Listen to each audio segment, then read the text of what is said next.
In many ways, how we draw mountains is how we draw anything. We look at our reference, whether it's in front of us or in a photo, and we work out how can I represent what I'm seeing with marks from my pencil or pen or whatever medium I'm using. I think the reason mountains become a little more difficult is because by the time we reach adulthood, we've often seen mountains in cartoons or greatly simplified in children's books. And so we have this sense of this is how we draw a mountain, and it tends to derail the more profitable process of careful observation and working out how do I create that effect on my paper with my pen. So you can see what I'm doing now is I've positioned this tree on the left because it's going to come up against the mountain in front of it. So I want to make sure I don't carry the mountain past where the tree is. And what I'm trying to do is to do, I don't know whether to say a detailed or a simplified version of the mountain, of the outline, because it is in many ways simplified, and yet it is also relatively detailed for the size of the drawing. And I'm certainly making efforts to simplify this. Now, because I want to represent the snow on the mountain, the only way I can represent snow with a black pen is by not drawing it. But that means that to make clear that the snow is snow, it has to be the lightest value on the mountain, which means even parts of the mountain that's in sun needs to be grey scale of some type through hatching.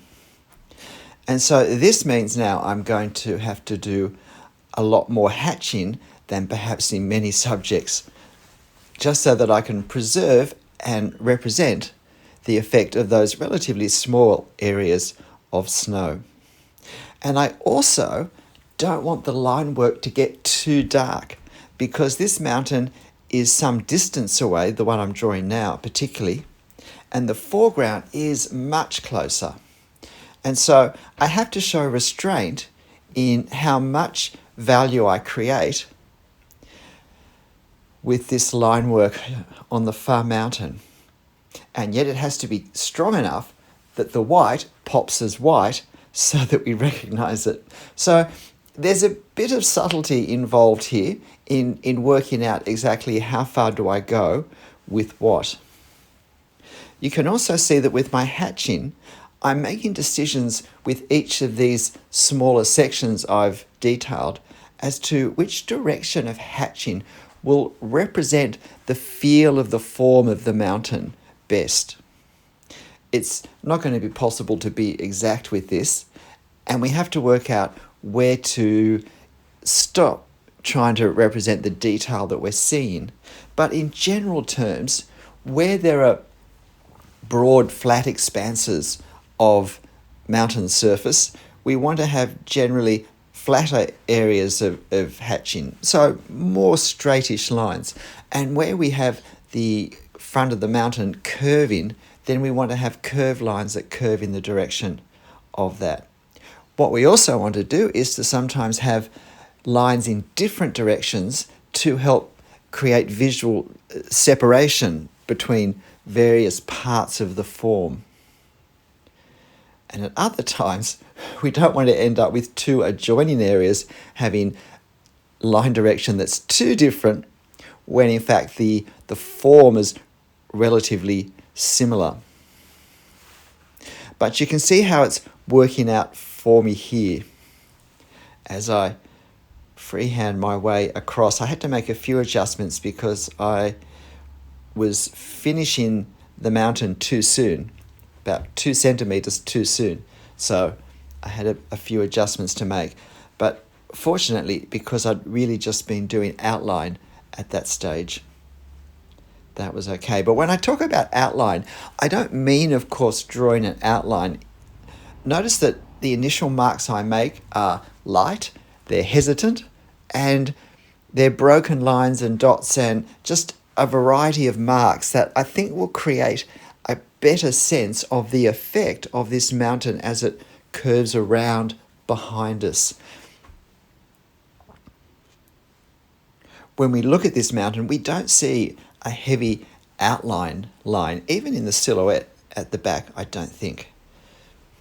And so therefore we don't want to create that in our drawing, which is exactly what we do get often in children's storybooks and simplified pictures of mountains. And so we need to resist that, if you like, shorthand for drawing mountains. And as we do with any subject, look at the form and work out what is it we have to do to create this form. I think part of the problem is that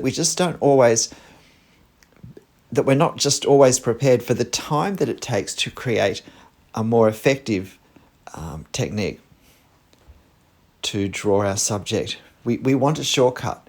We want something that is a way of depicting perhaps a difficult subject to draw or a time-consuming subject to draw easily. Like, tell me the technique for drawing leaves so that I don't need to spend too much time on it. Drawing is not that simple. We don't have generic objects. Everything is, I was going to say an individual, but a unique item. So now I've switched from my 0.1 to a 0.2 and I'm adding this fir tree that's closer. I'm deliberately making it dark and black because I want it to come forward. I want it to be clearly in front of the mountain range behind. So I'm trying to capture the shape of the leaves, I'm trying to capture the shape of the branches and the way the needles hang. And as you can see, that tree has a sense of being much closer than the mountain through the variation in line width and pressure and the detail that we see there. So now I'm doing this upper section. So before we start to draw, we do need to examine what we're drawing and notice particularly that we have a lot of weathered, therefore rounded surfaces, or pinnacles in fact, in parts. And then other parts breaking off according to the crystalline structure and other geological aspects of this particular mountain. Now, as I come down to this lower right-hand side of the mountain, I'm starting to consciously make my marks a bit heavier, partly because it's closer and partly because it is also darker, and that's partly because there's vegetation on it that we can see. And that vegetation is a dark green colour, and therefore we need to reflect that as well. And not just the colour in our hatching, but also the different surface texture the vegetation gives. I mean, it looks like it's just moss, but it's probably fir trees. It's so far away. So I've switched my pen now and working with a heavier effect with my hatching.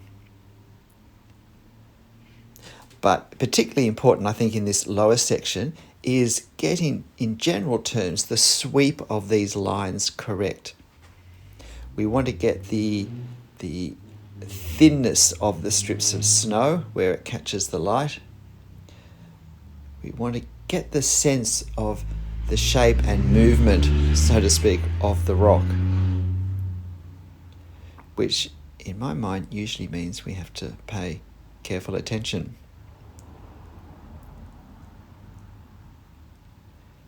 So here I come now on this closest part.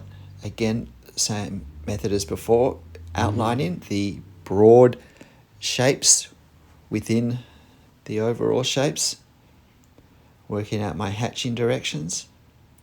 And with these sections, we do get a stronger sense of the horizontal layers of rock in the mountain. That's often because the horizontal sections between the banding ends up having groundwater soaking through it more, which often means that more things grow there. That's certainly the case with the Sydney sandstone where I live. So again, I'm just trying to consciously make some heavier, and not just heavier, but some larger marks to represent the fact that I'm looking at a closer section of the mountain. Now, how I'm going to do this foreground is something I've been pondering in my mind as I've been drawing in parts of my brain that I haven't been using for this. I did do some preparatory marks on a bit of paper to experiment just with the texture surface effects I was going to draw, how I was going to draw them, what pen I was going to use to draw them for the mountain, but I didn't do anything beyond just thinking in my mind what I might do for this foreground, where we have a lot of trees that haven't yet broken into spring. So we've come through the winter, which is why there's not as much snow on the mountain as there has been. And we have bare leaves, bare trees that haven't yet gone into bud. So now I've gone back to the mountain face where it is coming to its closest, and there's a bit of a vertical drop. But I wanted to get the top of the tree line in so that I had a sense of what I was having to fit this rock face behind. Still feeling my way bit by bit with it. The other thing I decided to do was to drop the tops of those trees on the lower right a little bit, about 1 centimetre in the drawing, because I wanted to be able to draw what was happening on the mountain a little more boldly. I felt it was quite an interesting change of direction in the mountain and gave some nice angles that I thought visually were quite pleasing and added a bit of visual tension to what we were seeing. So now I'm trying to capture the effect of what we're seeing between the branches. So I'm not trying to draw anything in particular really except value. And I don't want it to be too precise. I'm not sure in the end how successful it is, but one of the great advantages of drawing often and of drawing the same subject relatively often is that we can explore different techniques and work out what's the one that works best for me. Certainly the way I draw trees now is not the way I started drawing trees. But over time and over many trees, as I would critique my drawings afterwards, I would think of ways where I would think this would possibly work better. And then I'd try that in my next drawing. Now there's another fir tree in front of the one further back that's lighter in colour. And it's partly hidden by some masses of bare branches that I'm not going to include particularly. But I still wanted to have a sense of something in front of this other tree. Unfortunately, they align on the vertical fairly precisely. It probably would have worked better if I'd shifted it slightly to the right so that it was more clearly two trees. And then I'm just now trying to work out how I'm going to represent what's behind all these trees, just the mass, the tangle. What marks will best create the effect? So now I can bring the mountain just up slightly closer to that tree. And it's pretty much done. I look at this and I decide that this lower section, just value-wise, is a little bit light compared to how it should be. So I just basically do some generalized hatching to create a darker effect. But after that, my Swiss mountain is done. This was the first time we'd ever been in Switzerland and seen the Alps, and it was just phenomenal, I thought. G'day, I'm Stephen Travers. How did you find this mountain drawing exercise? Look, I hope you give it a go. You'll find the photo, of course, on my channel community page. This took me just over 40 minutes to do in real time, maybe 45 minutes max. So it's not a quick drawing, but I think it's a great exercise to do in drawing the effect of detail rather than the actual detail. But look, whatever you draw and however you draw it, make sure you have fun. I'll see you next time. Bye.